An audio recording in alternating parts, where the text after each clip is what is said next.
시청자 여러분 안녕하십니까? 뉴스9 윤정호입니다. 김건희 특검에 파견된 검사 40명 전원이 검찰청 복귀를 요구하면서 여권과 검찰 간 대치 전선이 날카로워지고 있습니다. 추석 전 검찰 폐지를 밀어붙인 민주당은 파견 검사들의 집단 행동을 항명으로 규정하고 형사처벌까지 언급하며 엄포를 놓았습니다. 여권과 일부 언론이 제기한 의혹에 대해 수사할 때는 가만히 있더니 이제는 개혁 저항 세력이라는 건 모순 아닌가 싶은데요. 먼저 흥분한 민주당 반응 보시고 검찰 쪽 분위기 살펴보도록 하겠습니다. 첫 소식 고승영 기자가 보도합니다. 민주당 3대 특검 대응특위위원들이 서울 광화문의 김건희 특검 사무실을 찾았습니다. 특위위원들은 파견검사 40명이 어제 검찰 복귀를 요청한 건 이른바 검찰개혁에 대한 집단 항명이라고 했습니다. 검찰개혁법에 검찰의 집단적인 저항이 배후에 있지 않나 이런 의혹을 가지고 있습니다. 앞서 국회에서 기자회견을 연 특위위원들은 파견 검사들을 향해 특권의식과 우월감에 빠져 있다, 일부 주동자에게 부한해동한다 등의 비난을 쏟아냈습니다. 형사처벌될 수 있다는 엄포도 했습니다. 검찰의 집단행위는 국가공무원법상 정치적 중립이나 집단행위 금지 위반은 형사처벌 대상이고 검사징계법 2조에 따른 징계 사유에도 해당됩니다. 추미애 법사위원장도 SNS에 한마디로 기가 찬다며 오만방자하다고 파견 검사들을 비판했습니다. 김건희 특검 측으로부터 수사에 최선을 다하겠다는 입장을 전해들은 뒤에야 비판 수위를 낮췄습니다. 특검에 파견되어 있는 검찰의 입장에서 좀 불안과 우려를 하소연하는 그런 차원이었다, 이런 얘기를 들었고요. 국민의힘은 파견 검사들을 겁박하는 건 결국 특검을 정치적 이익을 위한 도구로 활용하겠다는 반헌법적 인식이라고 비판했습니다. 이런 가운데 정부는 검찰 폐지 후속 조치와 관련해 국무조정실과 기획재정부, 법무부 등 인력 47명으로 구성된 검찰개혁 추진단을 공식 출범하고 신설될 공소청과 중수청, 조직 설계와 예산 편성 등 작업에 착수했습니다. TV조선 고승현입니다. 김건희 의혹 특검 파견 검사들이 복귀를 요청한 데 대해 검찰 내부에선 지지하는 목소리가 이어지고 있습니다. 죄인인 검사가 어떻게 신성한 특검 수사를 할 수 있느냐, 국민검사 임은정을 파견하라, 조롱성 글도 올라왔다고 합니다. 내란 특검 파견 검사들도 최근 검찰 상황을 고민하며 회의를 하면서 술렁이고 있다고 합니다. 조윤정 기자의 보도입니다. 원대 복귀 의사를 밝힌 김건희 특검 파견 검사들을 지지하는 글들이 검찰 내부방에 잇따라 올라왔습니다. 장진영 서울 북부지검 부장검사는 악의 축인 검사들이 파견돼 특검 수사를 오염시키고 있다며 특검에서 내쫓아 민생 수사로 속죄하게 해달라고 썼습니다.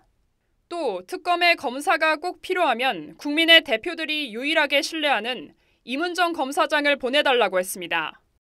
검찰청 폐지를 결정한 정부 여당과 친여 성향 검사인 임은정 동부지검장을 반어법을 써서 비판한 겁니다.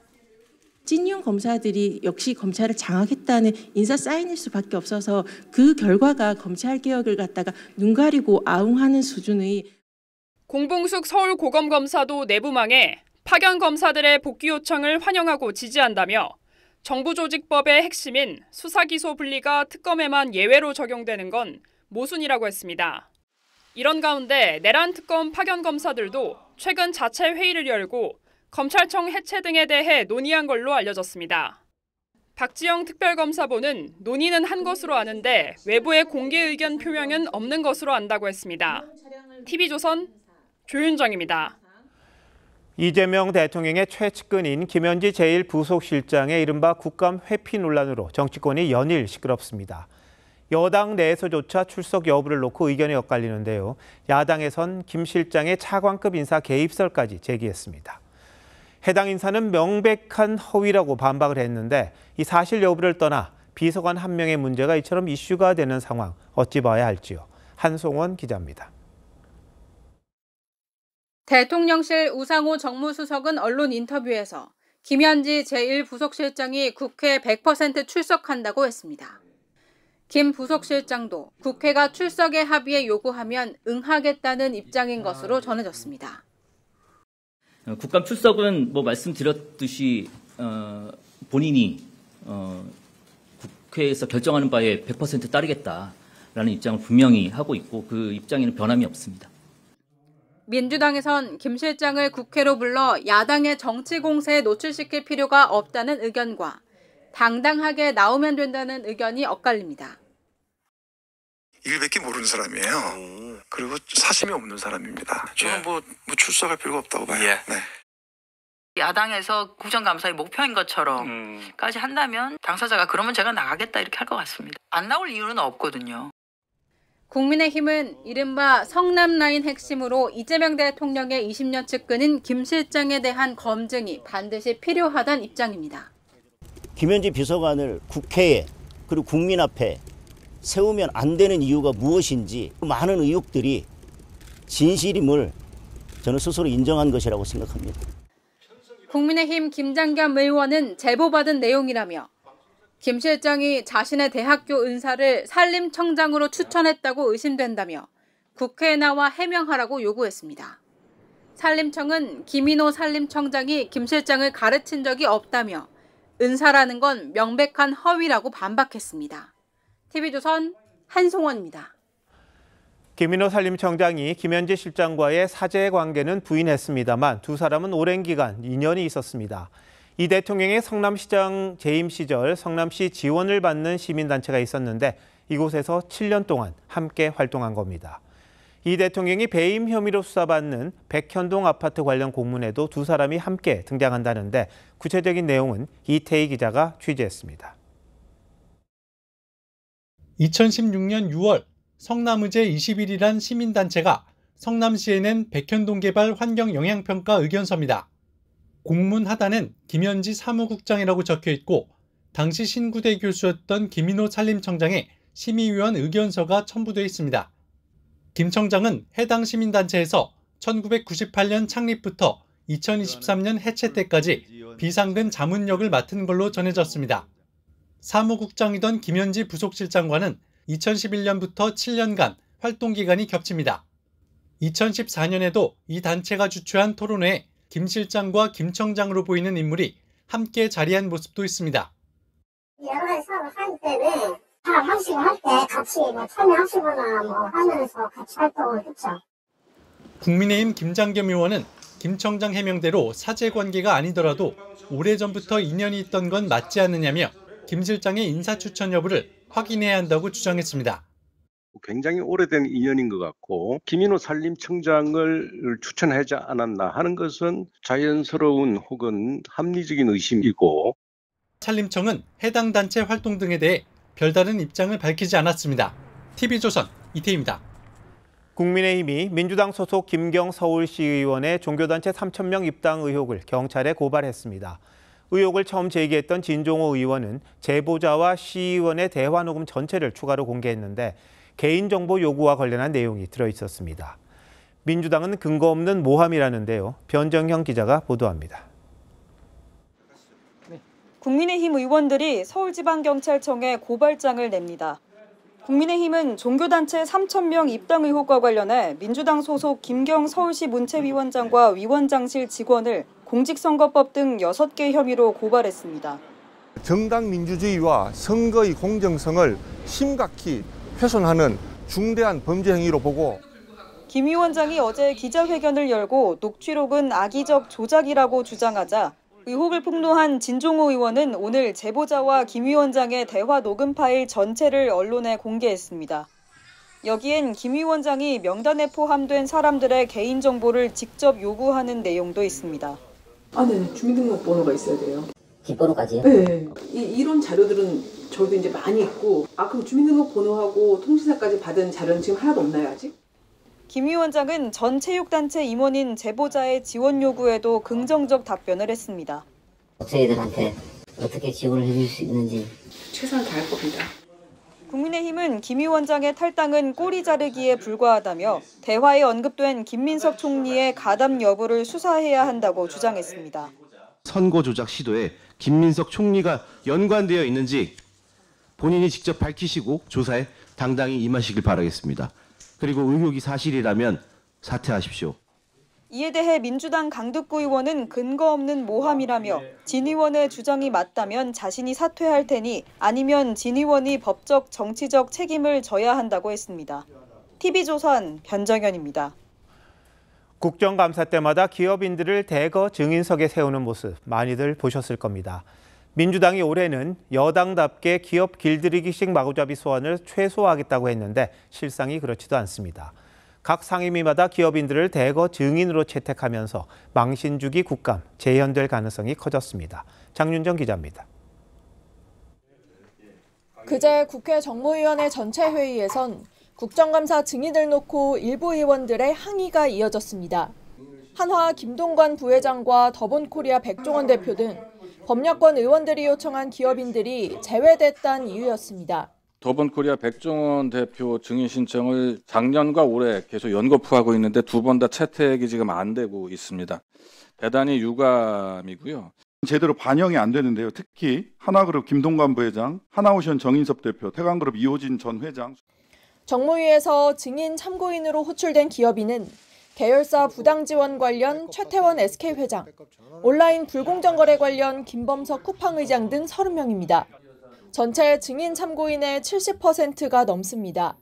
기업인 망신주기용 국감에 대한 비판이 매년 이어지면서 당초 민주당은 기업인 소환 자제 방침을 세웠습니다. 기업인에 대한 증인 참고인 출석을 좀 더 최소화해달라는 요구가 있었다는 말씀을 다시 한번 드립니다. 상임위에서 좀 자제를 해달라, 고려를 해달라. 하지만 SPC, 쿠팡 풀필먼트 서비스 등 기업인 14명을 증인 참고인으로 채택한 환노위에선 한 여당 의원이 비공개 회의 때 대표이사 대신 오너를 불러야 한다며 항의하는 일도 있었습니다. 국민의힘도 소비자 정보보호와 관련해 신세계 정용진 회장을 증인으로 요구하면서 산자위에서도 정 회장을 포함해 기업인 11명이 불려나오게 됐습니다. TV조선 장윤정입니다. 소화하지도 못하는 많은 증인들, 특히 기업인들을 매년 국정감사마다 불러다 놓고 호통치는 행태가 반복되고 있습니다.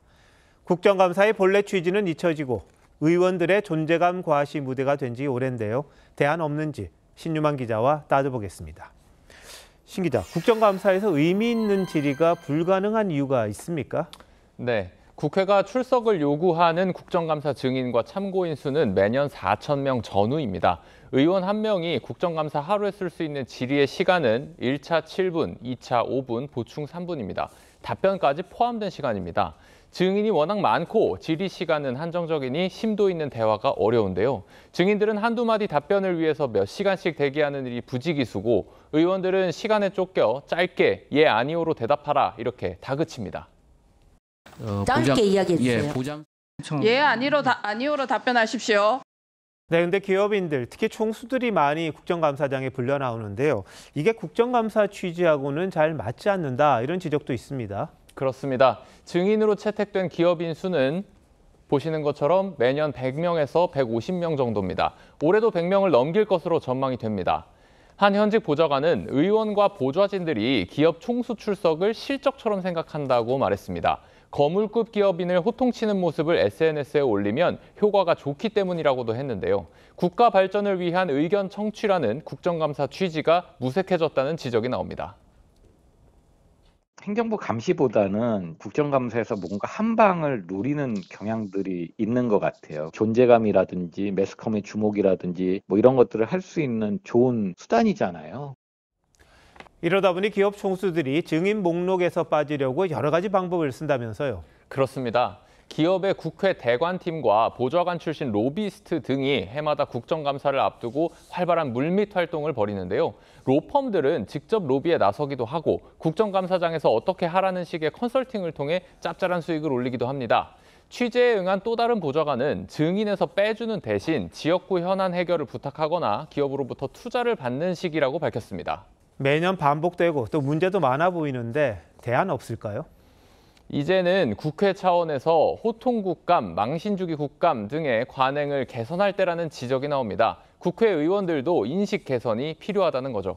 여기에 더해 전문가들은 효율적인 국정감사를 위해서 질의의 범위와 증인의 수 등을 규정하는 가이드라인이 필요하다고 조언합니다. 어느 정도 선까지 해야 된다 그런 거에 대한 구체적인 법률적인 제약이 충분하지 않다 이렇게 봐야 될 것 같습니다. 행정부를 감시하기 위한 본연의 기능으로 범주를 더 확실히 할 필요가 있다는 거죠. 국정감사라는 게 정부 잘못을 좀 따지고 또 개선을 하기 위한 그런 장치인데 너무 의원들 개인기를 자랑하는 그런 제도가 된 게 아닌가 싶기도 하네요. 신 기자 잘 들었습니다.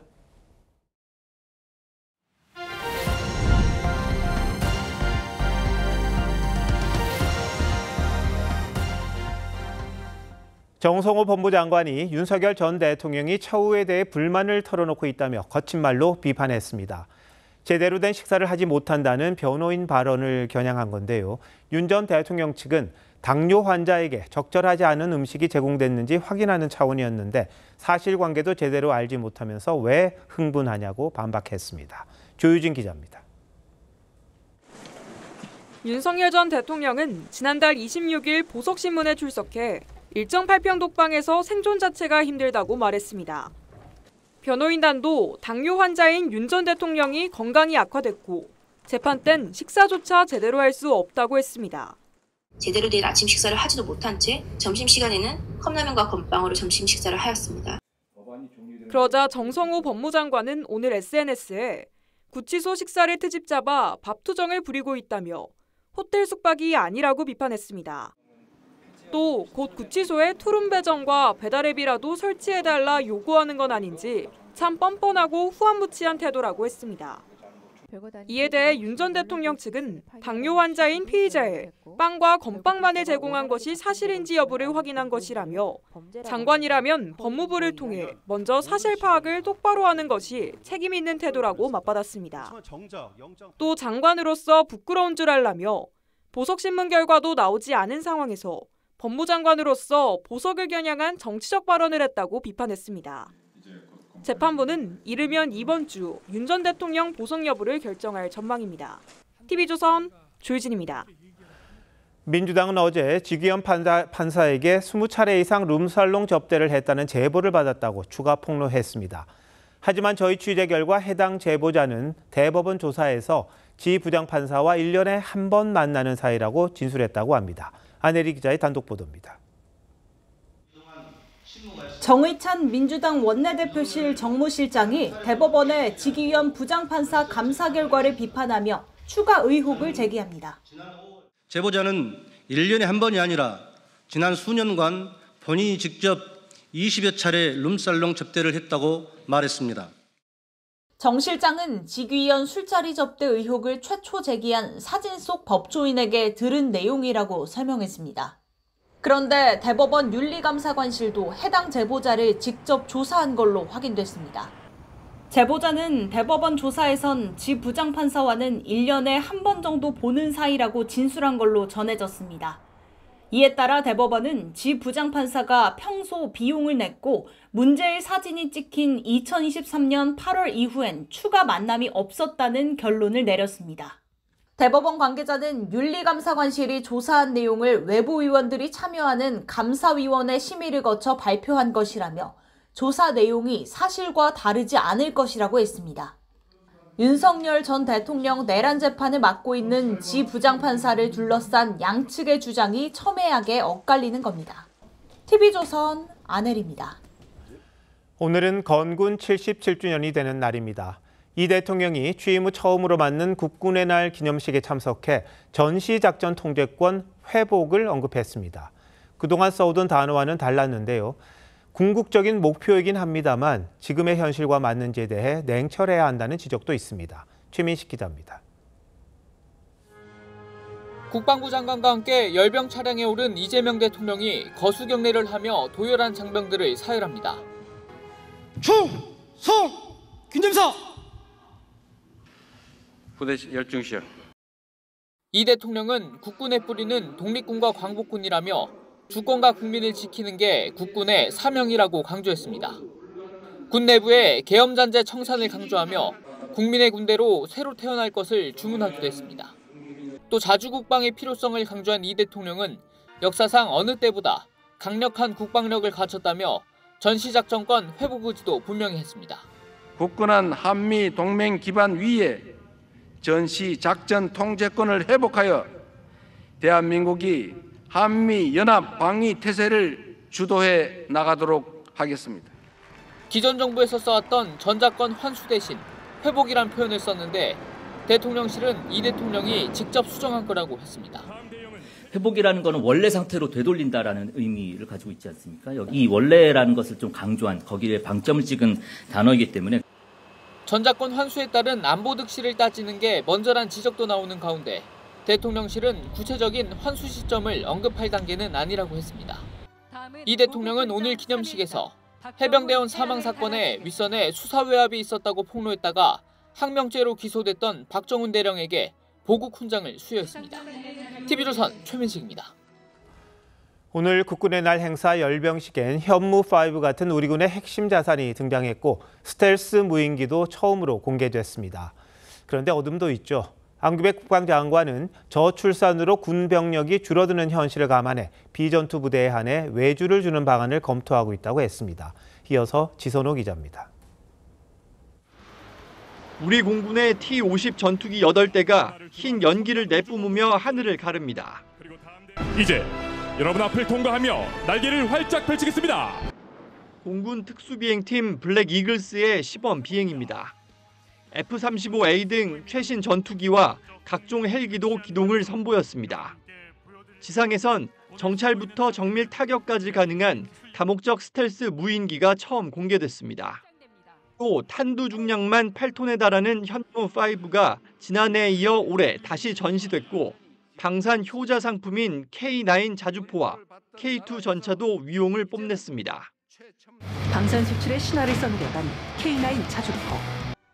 이재명 대통령이 주관한 이번 열병식에선 국군이 보유한 무기체계 40여 종, 100여 대가 등장했습니다. 다만 첨단화되는 무기체계와 달리 우리 군의 규모는 저출산 탓에 매년 크게 줄고 있습니다. 지난해 말 기준 약 48만 명 수준인 우리 군은 2040년에는 30만 명 수준으로 줄어들 전망입니다. 안규백 국방부 장관은 전투병 위주로 35만 명을 유지하고 경계 인력 등 비전투 분야 15만 명은 민간 분야에 전부 아웃소싱하는 방안을 검토 중이라고 밝혔습니다. 안 장관은 또 일각에서 제기되는 주한미군 철수나 감축 우려에 대해 현재 한미 관계와 영내 안보 상황을 고려했을 때 기우에 불과하다고 일축했습니다. TV조선 지선호입니다. 서울 집값 상승세가 멈추지 않자 국세청이 칼을 빼들었습니다. 30억 원이 넘는 주택 거래에 대해 이례적으로 전수조사를 한 뒤 탈세 혐의자들을 가려내 세무조사에 들어갔습니다. 이유경 기자입니다. 서울 강남의 한 재건축 아파트. A씨는 지난해 이 아파트를 60억 원에 사들였습니다. 은행 대출로 30억 원을 마련하고 나머지는 부모에게 받았지만 증여세 신고는 하지 않았습니다. 현금으로 전부 다 매입을 해야 되다 보니까 무엇보다도 현금이 창출할 수 있는 능력이 있는지 파악을 한다든가 이런 요건이 안 되면은 바로 조사 들어온다고 하죠. 국세청은 이렇게 탈세 정황이 있는 100여 명에 대한 세무조사에 착수했습니다. 지난해부터 최근까지 강남 4구와 마용성 지역에 30억 원 이상 주택 거래 5천여 건을 전수조사해 혐의자를 추려낸 겁니다. 자녀에게 증여하면서 시가보다 훨씬 낮은 가액으로 신고하는 등 증여세를 회피하였는지도 빠짐없이 들여다보겠습니다. 소득이 없는 한 20대 취업준비생이 수십억 원대의 아파트를 사들였는데 때마침 부모는 집과 주식을 팔았습니다. 편법 증여가 의심되는 부분입니다. 국세청은 가장매매에도 주목하고 있습니다. 다주택자가 집 한 채를 친척이나 법인에게 넘긴 뒤 고가의 다른 주택을 팔면서 1주택자 양도세 비과세 혜택을 받는 겁니다. 가짜 거래를 만들어 비과세 혜택을 받는 등 탈세 수법 또한 지능화되고 있습니다. 국세청은 뚜렷한 소득이 없는데도 고액의 전월세를 살거나 자금 출처가 불분명한 외국인에 대해서도 검증한다는 방침입니다. TV조선 이유경입니다. 국민의료비를 감시하는 건강보험심사평가원의 기강회의가 심각한 걸로 드러났습니다. 업무용 차량으로 리조트에 가고 병원으로부터 불법 자문료 수천만 원도 챙겼습니다. 그동안 어떤 일이 있었던 건지 박재훈 기자가 단독 보도합니다. 건강보험 심사평가원 3급 공무원인 A씨는 주말이 되면 업무용 차량을 쓰겠다고 신청했습니다. 2022년 8월부터 1년 동안 A씨가 업무 차량으로 달린 거리는 3천여 킬로미터. 톨게이트 기록을 보니 바다가 있는 강릉이나 강원도 홍천의 리조트 등을 간 것으로 드러났습니다. 직원 B씨는 경기도의 한 정형외과로부터 1억 원에 가까운 돈을 받아 파면됐습니다. B씨는 2017년부터 약 5년 동안 해당 병원의 의료비 청구 업무 등을 도와주고 매달 100만 원에서 120만 원씩 총 8,100만 원을 받았습니다. 병원 측은 B씨가 심평원 입사 사실을 알리지 않아 공무원인지 몰랐다고 말했습니다. 업무 시간 중 경마장을 가거나 동료와 몸싸움을 하고 사내 편의점 물건을 훔친 직원도 있었습니다. 이렇게 2020년부터 54건의 징계가 내려졌는데 올 들어 5월까지 발생한 것만 17건입니다. 심평원 직원들의 기강회의는 곧 우리 국민들에 대한 의료의 질서도 초래를 하고요. 또 궁극적으로 나아가서는 국민건강보험에 아주 악영향을 미친다고 볼 수 있겠습니다. 감시 사각지대란 지적이 나오자 심평원은 전 직원을 대상으로 청렴 서약서를 받고 복무 불시 점검에도 나섰습니다. TV조선 박재훈입니다. 국가정보자원관리원 화재로 마비된 전산망 복구율은 아직 16%밖에 안 됩니다. 그런데 심각한 문제가 또 드러났습니다. 공무원 12만 5천 명이 사용하던 업무 자료가 모두 소실됐습니다. 복구도 어렵다고 합니다. 김다로 기자입니다. 이번 화재로 국가정보자원관리원 5층 7-1 전산실은 완전히 불에 탔습니다.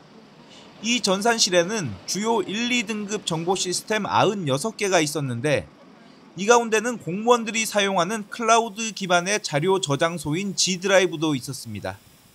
지난 8월 말 기준 74개 기관 공무원 12만 5천여 명이 이를 이용했는데 이들이 생산하거나 취득한 각종 업무 자료 858TB가 저장돼 있었습니다.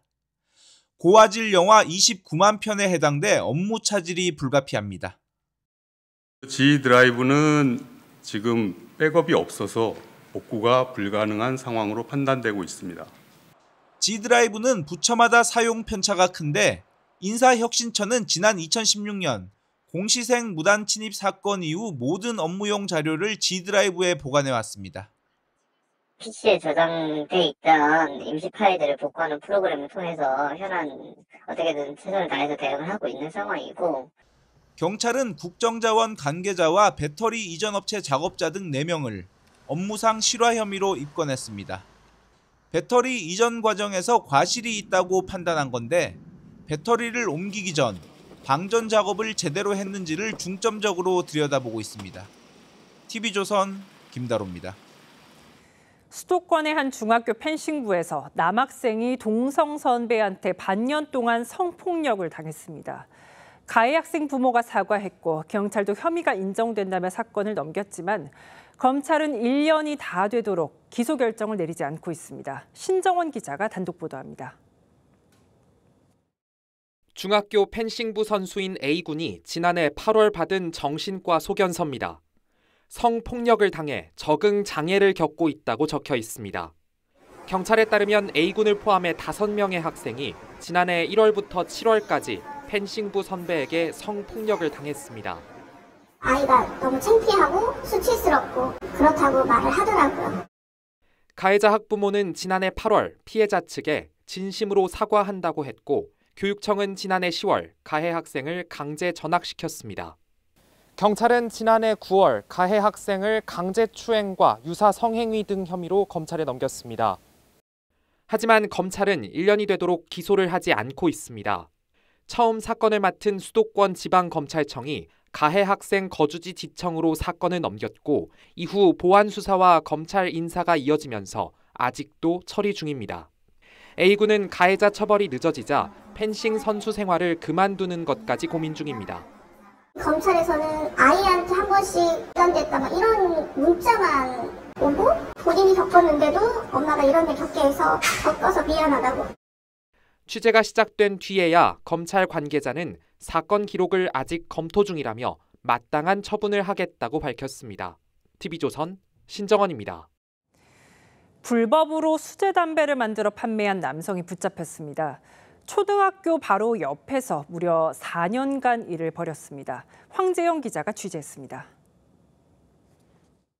작업실 한쪽에 놓인 세절기 앞에 하얀색 연초들과 갈색 담뱃잎이 수북히 쌓여 있고 벽면 한쪽엔 완성된 담배들이 상자에 가득합니다. 지난달 23일 서울 강서구에서 불법으로 수제 담배를 만들어 판매하던 20대 남성이 경찰에 체포됐습니다. 남성은 지난 4년간 초등학교와 불과 90m 떨어진 곳에서 담배를 만들어 온라인을 통해 모집한 구매자에게 택배 등을 통해 판매했습니다. 지금 개인 사정 때문에 잠깐 못하고 있어가지고 다시 한번 제 전화를 드려도 괜찮을까요? 수제 담배 한 값을 2,500원에 판매했는데 4,500원인 일반 담배의 절반 정도 가격입니다. 해외에서 수입하는 건조 담뱃잎은 식물로 분류되다 보니 담배보다 세율이 낮은 점을 이용해 싼 값에 담배를 만들어 판 겁니다. 수제 담배를 만들어서 피우는 건 합법이지만 다른 사람에게 판매하는 건 불법입니다. 수제 담배 업체들은 유해 물질이 덜하다며 유해성 경고도 표시하지 않고 있습니다. 하지만 지난 2018년 식약처 검사에선 일반 담배보다 유해 성분이 100배 이상 검출되기도 했습니다. TV조선 황재영입니다. 경찰이 압수해 보관하던 오토바이를 2번이나 도난당했습니다. 이 자체도 황당하지만 더 큰 문제는 이 사실을 2주 지나서야 알았다는 겁니다. 경찰은 오토바이를 10대 청소년이 훔친 걸로 보고 있습니다. 이성진 기자가 취재했습니다. 10대 2명이 오토바이를 타고 빠른 속도로 달립니다. 안전모조차 쓰지 않았습니다. 인근 경찰서에서 오토바이를 훔쳐 달아나는 겁니다. 이들이 훔쳐간 오토바이는 열흘 뒤 번호판 없는 상태로 발견돼 북면 파출소에서 회수해 보관했습니다. 그런데 어찌된 일인지 이 오토바이는 닷새 뒤인 지난달 18일 다시 도로에서 발견됐습니다. 처음 경찰서에서 오토바이를 훔쳤던 10대가 굉음을 내며 운전하다 경찰에 적발된 겁니다. 당시 10대 운전자는 단속을 피해 달아나다 과속 방지턱에 걸려 넘어지며 머리를 크게 다쳐 수술을 받기도 했습니다. 2번이나 오토바이를 도난당했지만 경찰은 이 사실을 까맣게 몰랐습니다. 오토바이 키도 뽑아져 있는 상태에서 가져가리라고 그 생각을 너무 안일하게 한 거였습니다. 경찰은 이곳 압수물 창고에 여유 공간이 없어서 오토바이를 밖에 보관했다고 해명했습니다. 10대는 오토바이를 훔친 다음 날 앞서 지난 8월에 오토바이를 절도한 혐의로 경찰서에 조사를 받으러 오기도 했습니다. 경찰은 압수물 관리 부실 책임을 물어 담당자들을 대상으로 감찰 조사에 착수했습니다. TV조선 이성진입니다. 해병대원 특검이 이종섭 전 국방장관의 해외 도피 의혹을 겨냥해 이원모 전 대통령실 인사비서관을 불러 조사했습니다. 아내 신모 씨까지 부부 모두 특검 피의자 신분입니다. 이런 가운데 통일교 청탁 의혹으로 구속된 통일교 한학자 총재와 국민의힘 권성동 의원의 구속적 부심도 잇따라 진행됐습니다. 이광희 기자가 보도합니다. 이원모 전 대통령실 인사비서관이 해병대원 특검에 첫 출석합니다. 이종섭 장관 호주대사 내적은 윤석열 대통령 지시였을까요? 이 전 비서관은 이종섭 전 국방장관의 호주대사 임명 과정에 관여해 범인 도피 혐의를 받고 있습니다. 호주대사로 임명하게 된 배경 및 인사검증을 추진하였던 경위, 대통령실이 법무부, 외교부 등에 내린 지시사항 등에 대하여 조사할 예정입니다. 앞서 특검팀은 당시 대통령실 행정관으로부터 이 전 비서관이 외교부에 연락해 호주대사 임명 절차를 준비하라고 했다는 진술을 확보했습니다. 지난달 29일엔 이 전 비서관의 부인 신모 씨도 횡령과 배임 혐의로 김건희 의혹 특검에 소환된 바 있습니다. 법원에선 정교 유착 의혹으로 구속된 권성동 국민의힘 의원과 한학자 통일교 총재에 대한 구속 적부심이 열렸습니다. 권 의원 측은 돈을 건넸다는 윤영호 전 통일교 본부장과 대질 조사도 없는 등 방어권 침해라고 했고, 한 총재 측은 건강 문제 등을 들어 석방을 주장했습니다. TV조선 이광희입니다. 전통시장은 길거리 음식과 옛날 볼거리가 가득해 외국인 관광객들의 필수 코스입니다. 그런데 최근 여기에 유명 의류와 화장품 매장들이 속속 입점하고 있습니다. 그래서 과거와 현재가 어우러진 새로운 명소로 거듭나고 있다는데요. 정은아 기자가 현장에 다녀왔습니다. 120여 년 역사를 자랑하는 서울의 한 전통시장. 같은 로고의 티셔츠와 모자를 쓴 상인들이 빈대떡과 육회 등 한식을 팔고 있습니다. The employees of the market are wearing these t-shirts because they are giving some views and some saying about this brand, no? So I think it's pretty cool. 홍콩과 대만 등의 글로벌 매장 11곳을 보유한 한 패션 브랜드의 시장 입점을 알리기 위해 상인들이 나선 겁니다. 젊은 메이커들이 오고 그러면 젊은 사람들도 오고 외국 사람들도 많이 오시고 이럴 것 같아요. 그래서 시장이 활성화될 것 같습니다.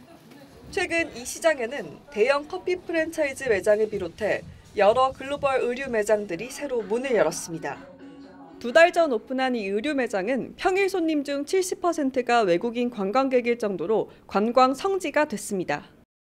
과거와 현재, 한국과 세계가 뒤섞인 듯한 풍경에 외국인들은 신기하다는 반응입니다. But bringing these brands into a more traditional environment adds a new aspect and brings the Korean heritage back to the brand. 젊은 층과 외국인들이 많이 찾는 또 다른 전통시장에도 K-뷰티 매장이 문을 열었습니다. 4개 국어로 맞춤형 상담을 해주고 한류 스타를 모델로 내세워 외국인 발길을 사로잡습니다. 전통 상권과 현대의 상권이 만나 더욱 색다른 관광 성지로 거듭나고 있습니다. TV조선 정은아입니다. 설악산이 가을빛으로 물들기 시작했습니다. 올여름 폭염 탓에 예년보다 단풍이 늦게 찾아왔는데 자태는 더 고울 거라고 합니다. 절정은 언제일까요? 이승훈 기자가 전해드립니다. 해발 1708m, 설악산 대청봉 일대. 능선마다 울긋불긋 가을 옷으로 갈아입었습니다. 대청봉 올라가는 길에도 단풍이 여기저기 들었지만 능선들이 기암괴석으로 예쁘니까 단풍과 어우러지가. 일주일 전 정상에서 시작된 단풍은 중청 대피소까지 물들였습니다. 정확히 단풍 들었다고 하는 건 한 1600 정도로 보면 될 거예요. 정상부의 20%가 물들면 단풍 시작으로 보는데 하루 20km씩 남하해 오대산은 오는 7일, 지리산 18일, 내장산은 25일 첫 단풍이 들 것으로 보입니다. 올해 첫 단풍은 폭염으로 평년보다 4에서 5일 늦습니다. 하지만 최근 날씨가 일교차가 커 빛깔은 고울 것으로 예상됩니다.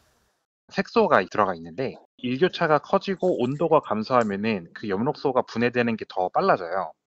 산의 80%가 물드는 절정은 설악산 25일, 속리산 27일, 내장산은 다음 달 6일로 예상됩니다.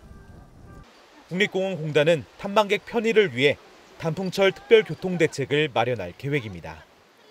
TV조선 이승훈입니다.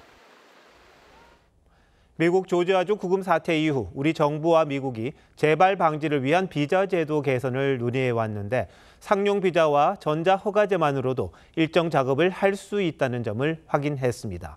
문제는 이민당국이 이를 제대로 인정하고 지켜줄지, 그리고 근본적인 해결책에 대해 미국 측이 난색을 보이고 있다는 점입니다. 어떤 문제가 남아있는지 신경희 기자가 보도합니다.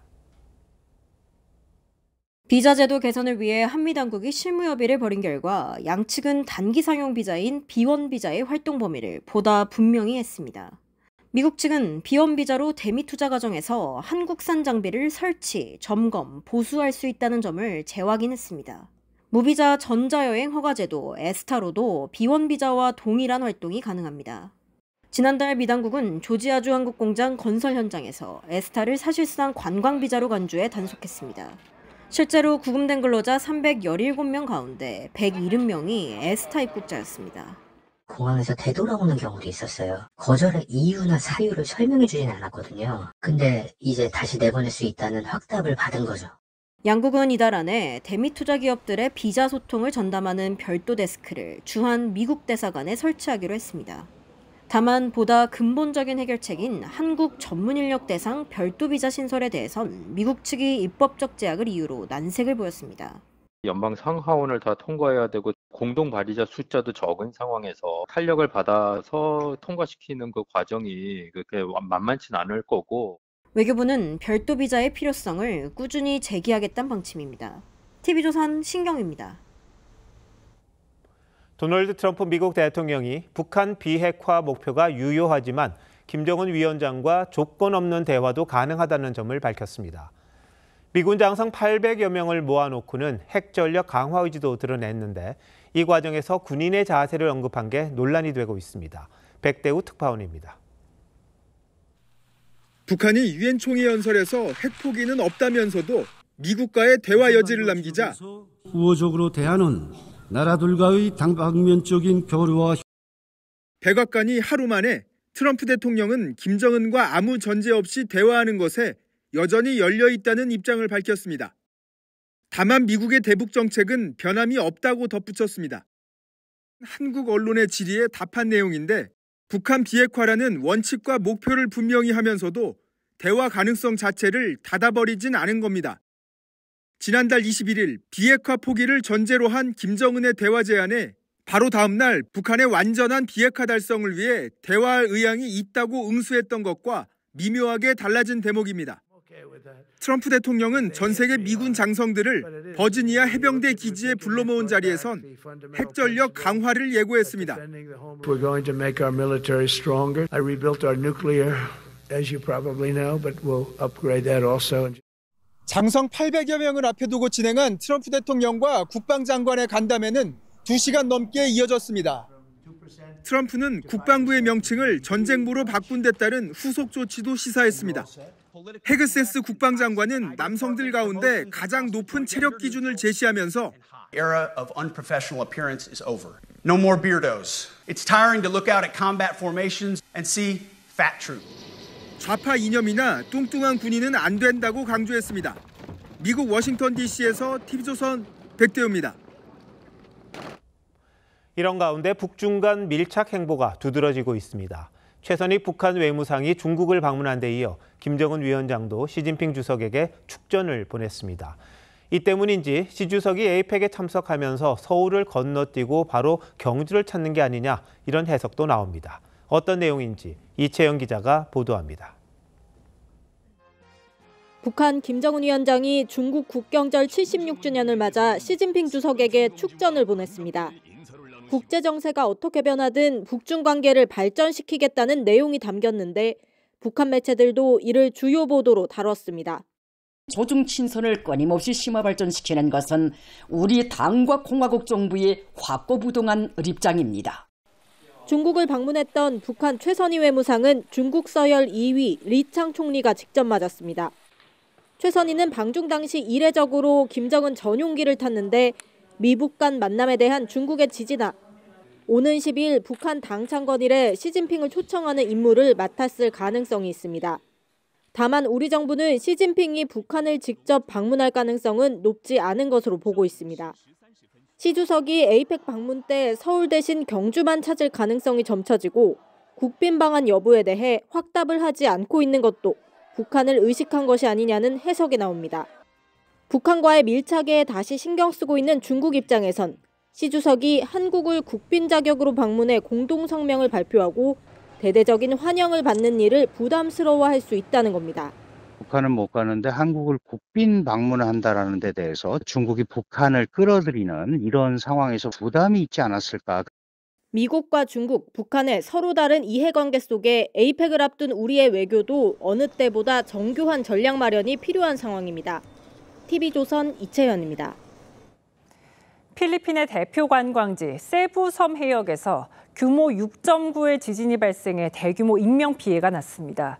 사상자 대부분이 무너진 건물에 매몰된 걸로 전해졌는데 한국인 한 명도 다쳤습니다. 김자민 기자입니다. 땅과 건물이 심하게 흔들리고 놀란 주민들이 소리를 지르며 서로를 부둥켜 안습니다.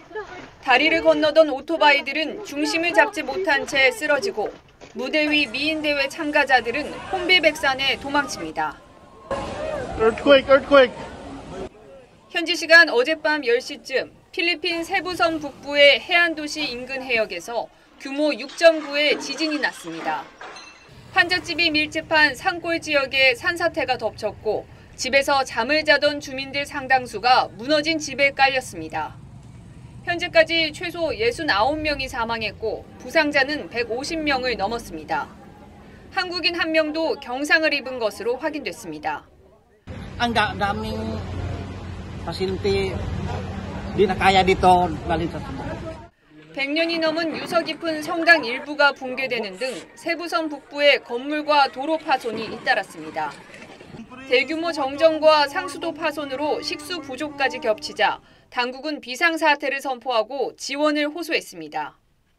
세부섬을 비롯한 필리핀 중부지방은 최근 태풍 부알로이 피해 복구 작업을 하던 중으로 이번 강진까지 덮치면서 구조와 구호 활동에 한층 어려움을 겪을 것으로 보입니다. TV조선 김자민입니다. 프로야구 삼성의 끝판왕 오승환 선수가 21년 선수 생활을 마치고 마운드에서 내려왔습니다. 마지막 등판에서도 낭만 넘치게 삼진을 잡아냈습니다. 성민혁 기자입니다. 9회 초 오승환이 등장하자 라이온즈 파크가 들썩합니다. 후배들이 좌우로 도열해 대선배를 배웅하고 타석엔 삼성에서 오랜 세월을 같이 보냈던 한 살 후배 기아 최용우가 들어섭니다. 모자를 벗고 인사한 뒤엔 다시 냉정한 승부의 세계, 묵직한 직구가 스트라이크 존에 꽂힙니다. 마지막 4구째 포크볼, 최영우의 방망이가 허공을 갈랐고 삼진을 잡아내며 오승환의 21년 여정은 마무리됩니다. 먼저 은퇴한 동갑 친구들도 모여 함께 손가락으로 하늘을 가리킵니다. 승환이 너무 고생했고 정말 좋은 선수이자 정말 좋은 경쟁자였다고 이야기해주고 싶습니다. 그래도 제가 잘 사는 것 같습니다. 그나마 제가 82년생 중에 제일 늦게 은퇴를 해서 이런 자리가 있었다고 생각합니다. 바다 건너에서도 끝판왕의 퇴장에 헌사를 보냈습니다. 오승환投手 21年間本当にお疲れ様でした。韓国、日本、アメリカと3カ国で成功を収められた姿、本当に尊敬しています。 2005년 데뷔한 이후 KBO 리그 통산 44승 33패, 427세이브를 기록했습니다. 한미일을 모두 합치면 549세이브를 올렸습니다. 랩 가사에도 등장할 만큼 하나의 아이콘이 된 돌부처지만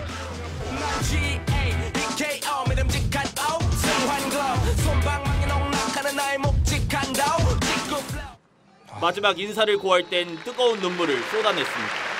끝까지 박수를 얻기 위해 노력한 제 길에 후회가 없습니다. 후회 없이 던졌고 후회 없이 떠납니다. 오승환의 푸른 유니폼 등번호 21번은 삼성의 영구 결번으로 남습니다. TV조선 성민혁입니다.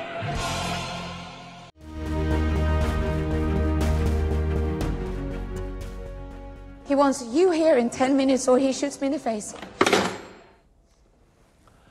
1973년 스웨덴 스톡홀름 은행 강도 사건 이후 스톡홀름 증후군이라는 게 생겼습니다. They're gonna shoot us. Don't shoot. Don't shoot. No, please don't hurt him. 총을 겨눈 은행 강도와 함께 울며 다시 만나요를 외치는 인질들. 위협적이고 폐쇄된 상황에서 가해자를 오히려 보호하는 심리입니다. 요즘 통일부 장관 말씀을 듣다 보면 북한을 당시 인질들처럼 두둔하는 건 아닌가 헷갈릴 지경입니다. 북한이 지금 체제 위협을 느끼고 있습니까? 북에게 대한민국 자체가 최대의 위협입니다. 우리가 먼저 도발한 적이 있습니까? 2024년 세 차례에 걸쳐서 평양상공, 조선노동당 청사 상공에 무인기를 띄워서 대한민국의 존재 자체가 북에게 문제고 우리가 먼저 도발했답니다. 금강산 관광 중단, 개성공단 폐쇄 다 우리 탓으로 돌립니다. 금강산 왜 못 가게 됐습니까? 우리 국민 박왕자 씨가 북한군 총에 목숨을 잃었기 때문입니다. 개성공단은요? 북한의 4차 핵실험과 미사일 도발 때문 아니었습니까? 보수 정권 탓을 하려다 보니 북한 도발이라는 정 장관에게 불편한 진실 쏙 뺐습니다. 북한의 두 국가론에도 맞장구를 칩니다. 동남 관계는 더 이상 동족 관계, 동질 관계가 아닌 적대적인 두 국가 관계, 전쟁 중에 있는 두 교전국 관계로 완전히 고착되었습니다. 통일은 안 된다는 주장이죠. 정 장관 말 한번 들어보시죠. 유엔에 동시 가입했고 국제법적으로 두 국가였고 주국 두 국가입니다. 북한이 우리를 주적으로 단정해도 정 장관은 북한이 주적이란 사실을 거부합니다. 북한이 우리 대한민국의 주적이다라는 의견에 동의하십니까? 동의하지 않습니다. 위협입니다. 북한 김정은이 선제적 핵 공격을 입에 올리는데도 오히려 인정할 건 인정해야 한다며 핵 무력에 힘을 실어줍니다. 어느 나라 장관입니까? 1963년 케네디 대통령은 베를린 장벽 앞에서 외쳤습니다. There are many people in the world who really don't understand or say they don't. What is the great issue between the free world and the communist world? Let them come to Berlin. 누가 이 벽을 세웠는지도 물었었죠. 결국 1989년 장벽은 무너졌고 그 벽을 세운 자들은 역사의 심판을 받았습니다. 남북 사이의 벽을 지금 누가 세우고 있습니까? 그 벽 앞에서 눈 감는 자, 역사를 두려워해야 합니다. 10월 1일 윤종호 앵커 칼럼, 눈 감은 통일이었습니다.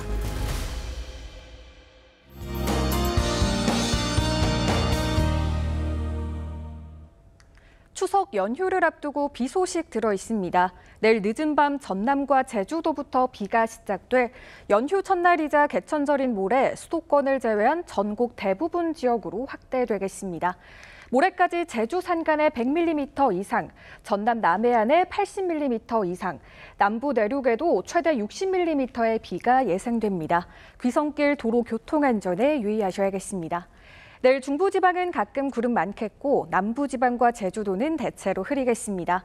오후에는 경기 남부와 세종, 충남 북부 곳곳에 5에서 10mm의 소나기가 지나겠습니다. 내일 아침 기온 서울 19도로 오늘보다 조금 높게 출발하고요. 내일 한낮 기온 서울 25도, 대구 26도로 오늘과 비슷하겠습니다. 추석 연휴 초반에 비 소식이 잦겠습니다. 추석 당일 오전에는 수도권과 강원도에 비가 내리겠습니다. 날씨였습니다. 10월 1일 수요일 뉴스9 마칩니다. 시청해 주셔서 고맙습니다.